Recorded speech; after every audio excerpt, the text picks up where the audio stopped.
लिख लो हमारी बात। अगर धनी बनना है तो हम तुम्हें सच्चा उपाय बता रहे हैं, परोपकार करना शुरू कर दो। 5 रुपए से शुरू कर दो परोपकार करना। हमारे वृंदावन में सेवा कुंज के इस साइड में एक आश्रम है जिसका नाम नथियाबाई। नथियाबाई तो जब आई यहां तो उन्होंने सोचा मेरे से क्या भजन होगा, संत सेवा बन जाए, यही मेरे भाग्य की बात है।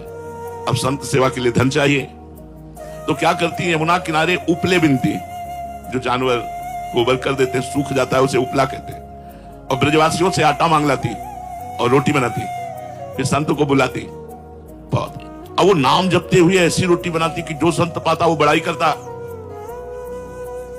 अब वहां बिना बुलाए संत आने लगे, 2 आने लगे, 4 आने लगे। उन्होंने किसी को मना नहीं किया, कभी भी आ जाए, रात के आ जाए तो रोटी बना के देने लगी।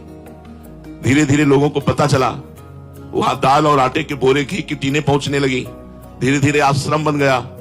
एक दिन वो 10 वर्ष सेवा करते व्यतीत हो गए। फल का समय आया तो गेहूं लेने गई थी ब्रजवासियों से, जैसे समय आता है ना गेहूं का, तो खेतों में फिर वो 5 किलो 10 किलो ऐसे सब चंदा रूप में दे देते हैं। तो गाड़ी भरकर, बैलगाड़ी भरकर गेहूं लिए हुए उसमें आराम से आ रहे। अब इतने में बादल आ गया और बूंदें गिरने लगी, अंधेरा हो गया। अब वो थोड़ा सा परेशान हुई कि ये कैसे सुरक्षित गेहूं पहुंचे, अंधेरा हो गया, कुछ प्रकाश के लिए उनके पास था भी नहीं। इतने में देखा एक छाता लिए हुए 14 वर्ष का बालक आया और कहा, माई ये छाता गाड़ी में लगा ले और लालटेन लेकर मैं आगे चलता हूं, मेरा घर आगे ही है। बोले कहाँ है तेरा घर? तो बोले बस बिहारी जी के पास ही है। वो नथियाबाई जी के आश्रम तक छोड़ करके आए और मुस्कुरा करके चले गए। अब नथियाबाई के दिमाग में ये बात कि 8 बजे रात्रि के बालक, लालटेन, छाता, हो सकता है कोई बालक, लेकिन मुझसे इतना प्यार क्यों करता है कि वो भींगता रहा और छाता मुझे दे दिया। जब दूसरे दिन बिहारी जी के दर्शन करने गई तो बिहारी जी के दर्शन में दिखाई दी लालटेन और छाता। अरे बोले तू ही था, मैं समझ गई। अंदाज तो लगा रही थी पर पक्का नहीं था, आज तो पक्का हो गया।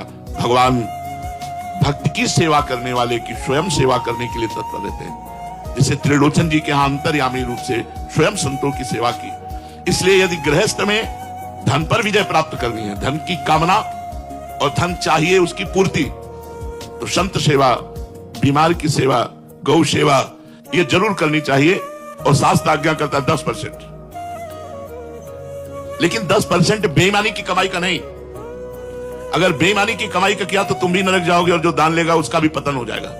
अधर्म की कमाई का, धर्म की कमाई का अगर 1 रुपया भी तुम किसी को दोगे तो लाखों के बराबर होगा।